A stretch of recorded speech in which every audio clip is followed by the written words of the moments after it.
Pemilik lahan bebas proyek di Jalan Tol Simpang Indralaya Prabu Mulih, Indra Prabu, hingga kini belum bersedia mengosongkan bangunan. Padahal lahan di wilayah Kelurahan Indralaya Mulia, Kecamatan Indralaya, Ogan Ilir tersebut telah dikuasai secara sah oleh negara dan uang ganti untung telah dialokasikan. Di satu sisi bangunan rumah milik warga bernama Juanda, 59 tahun itu, kontraktor telah membangun detor atau jalan akses bagi kendaraan selama pengerjaan underpass di kilometer 5 zona 1 trase tol Indra Prabu tersebut. Rumah yang berjarak sekitar 20 meter dari jalan raya itu hingga kini belum digusur. Sementara bangunan-bangunan lainnya di lahan bebas untuk underpass semua sudah digusur kecuali milik Juanda ini.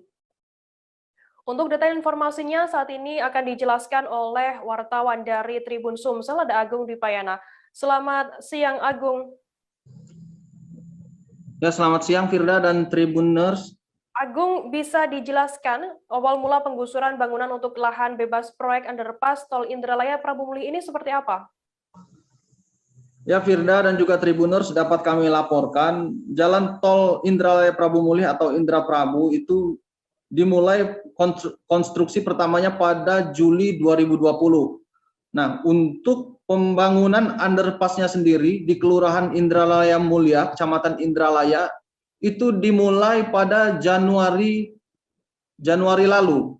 Sebelum proses pengerjaan underpass, kontraktor membersihkan bangunan yang masih ada di lahan bebas, diantaranya terdiri dari rumah toko, dan pemukiman warga lainnya. Namun selama 6 bulan proses pembebasan, maksud kami pembersihan bangunan di lahan bebas proyek underpass, hanya ada satu rumah warga yang belum digusur atau pemiliknya belum meninggalkan kediamannya karena ada alasan tertentu. Ya, Firda. Nah, mengenai pemilik yang enggan menolak pindah ini, apa alasannya dia menolak untuk pindah dari lokasi tersebut? Ya, Firda, seorang warga pemilik rumah ini bernama Juanda, usia 59 tahun. Yang bersangkutan telah didata oleh Badan Pertanahan Nasional Kabupaten Ogan Ilir, namun belum bersedia mengosongkan bangunan karena menurunnya harga tanah di wilayah ia tempati itu jauh lebih tinggi dan harusnya bernilai miliaran rupiah seperti perumahan warga lainnya yang digusur. Untuk diketahui, rumah Juanda ini hanya berjarak 20 meter dari Jalan Lintas Sumatera, ruas Indralaya dan Tanjung Raja di wilayah Ogan Ilir. Firda. Apa upaya yang ditempuh oleh pemilik rumah Juanda ini untuk mempertahankan rumahnya?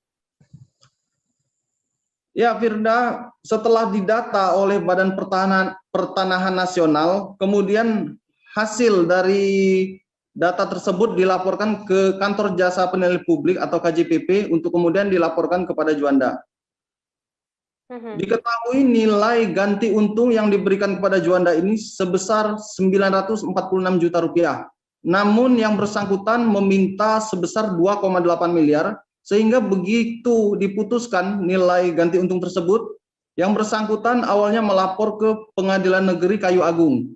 Namun setelah gugatan tersebut ditolak, yang bersangkutan kembali mengajukan kasasi ke Mahkamah Agung pada awal April lalu, dan 1 bulan kemudian diketahui kasasi dari Juanda ditolak oleh MA, sehingga setelah kasasi ini sudah diputuskan dan bersifat mutlak, yang bersangkutan tetap belum bersedia meninggalkan rumah tersebut. Firda.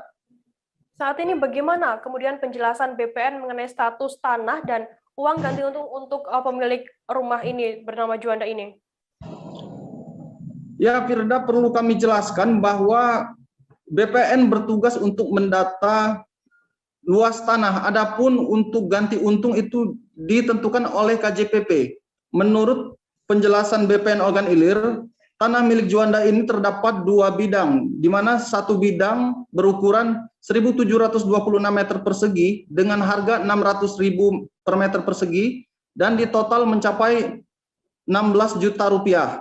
Sementara bidang lainnya itu 225 meter persegi dengan harga 605.000 rupiah per meter persegi dan di total mencapai Rp929.000. Jumlah itu dikalkulasikan dengan aset-aset lainnya milik Juanda seperti sumur bor, antena, dan aset-aset lainnya hingga mencapai Rp946 juta.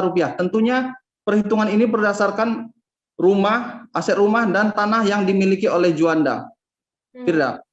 Agung, kapan kemudian tenggat waktu yang diberikan kepada pemilik rumah agar segera mengosongkan rumah tersebut?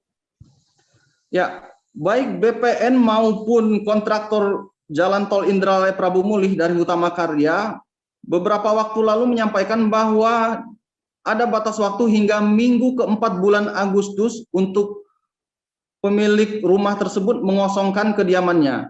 Jika tidak, maka terpaksa pihak kontraktor dari Kementerian PUPR yang akan melakukan penggusuran rumah tersebut, sementara uang ganti untung senilai Rp946 juta akan dititipkan di Pengadilan Negeri Kayu Agung.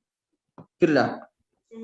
Tribuners, kami akan menampilkan wawancara dengan Juanda, pemilik rumah yang enggan digusur rumahnya. Berikut wawancara lengkapnya untuk Anda. Dengan punya kita itu minta dipertimbangkan. Tidak apa dibalik itu? Nah, ada apa dibalik? Saya minta keadilan. Kalau bisa, tolong sampai ke presiden ya ada apa-apa. Kenapa gini? Permainan gini, apa salah tembak, apa salah gini, apa tertukar itu. Ini coba. Jadi saya berulang-ulang kali saya tidak menghalangi pembangunan. Saya mendukung program itu, mendukung. Cuman dengan syarat punya kita minta dipertimbangkan. Kenapa yang orang lebih kecil, lebih pojok, lebih mahal. Itu, waktu itu Bapak sudah mengajukan kasasi kan Pak ya ke Mahkamah Agung Pak? Iya. Hasilnya mana Pak? Ditolak. Tolak Pak. Bukannya kalah, ditolak. Pengadilan ditolak. Tidak ada nilai kalah itu, tidak ada. Dekat di dasarnya itu. Nah ditolak itu tidak ada perbandingan itu. Nah sudah ada. Dekat itu panjang lebar lagi itu. Lepang dengan duren kalau bahasa gitu. Cuman masih kujalani. Sebabnya orang di sini BPN ini kalau kamu tidak senang ke pengadilan, tidak senang pengadilan, semestinya itu rakyat kecil. Ajak koordinasi itu. Jangan lupa subscribe, share, komen, dan like ya.